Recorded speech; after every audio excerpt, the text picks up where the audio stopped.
på kjøretur, ja. Si meg, er du på vei til stemmelokalene for å stemme, eller? Nei, faktisk tenkte jeg at det gikk ikke. Du store verden. Så du forteller meg at du ikke er en lydig borger av Norge, ikke stemmer ved stortingsvalg? Ja, kan du si det? Men min gode mann, si meg, hva er egentlig grunnen til at du ikke stemmer? Nei, jeg føler liksom ikke at min stemme har noen betydning, liksom.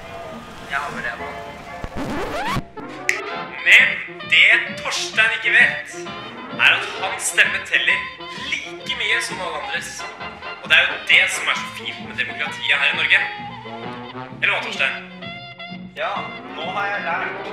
Nå skal jeg gå og stemme ved mitt nærmeste valglokale. Slik skal det være, Torstein. Så husk, din stemme teller. Så stem til stortingsvalg.